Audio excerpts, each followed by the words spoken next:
আজ বলবো এক ভয়াবহ রোগের কথা।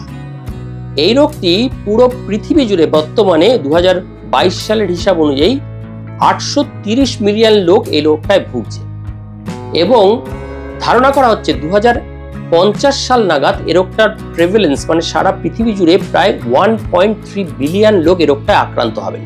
সবচেয়ে মজার কথা কি জানেন, রোগটা উন্নত বিশ্বে নেই। আমাদের মতো উন্নয়নশীল দেশ ভারত, বাংলাদেশ, পাকিস্তান, চীন যেগুলো উন্নতি করছে, এই উন্নয়নশীল দেশে এই রোগের প্রাদুর্ভাব সবচেয়ে বেশি।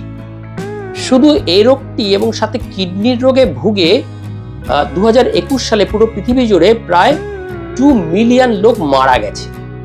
আর মজার কথা, এই রোগটি সবচেয়ে বেশি বেড়ে চলেছে ভারত, চীন ও আমেরিকায়।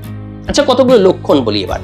আপনার দেখছেন যে কিছুদিন ধরে এই গলার এই জায়গায় কিছু কালচে কালচে দাগ, বা মনে করছেন সান ট্যান হয়েছে বা সানবার্ন হয়েছে, পুড়ে গেছে, বা এমন হচ্ছে যে সারা শরীর জুড়ে হঠাৎ ছোট ছোট মাংস পিণ্ড মতো এই গলার ধারে, কোলভাগে, বগলে দেখা দিয়েছে, বা রাত্রে একটু ঘন ঘন উঠতে হচ্ছে পেচ্ছাপ করতে, বা সকালবেলা উঠছেন হাতগুলো এরকম হয়ে থাকছে, হাতগুলো প্রপারলি এরকম করতে পারছেন না, মুড়তে পারছেন না, এরকম প্রার্থনা করার মতো হয়ে রয়েছে।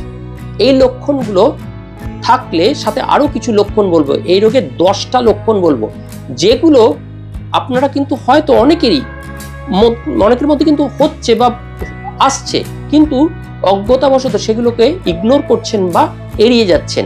তাই এই রোগটিও কিন্তু তলে তলে বেড়ে চলেছে। ঘাতক এই রোগটিকে ধরতে হবে একদম শুরুতেই, তাহলে কিন্তু রোগের উপর পুরো নিয়ন্ত্রণ থাকা সম্ভব। আজ বিস্তারিত আমরা এই পর্বে এই বিশেষ রোগ সম্বন্ধে বলবো।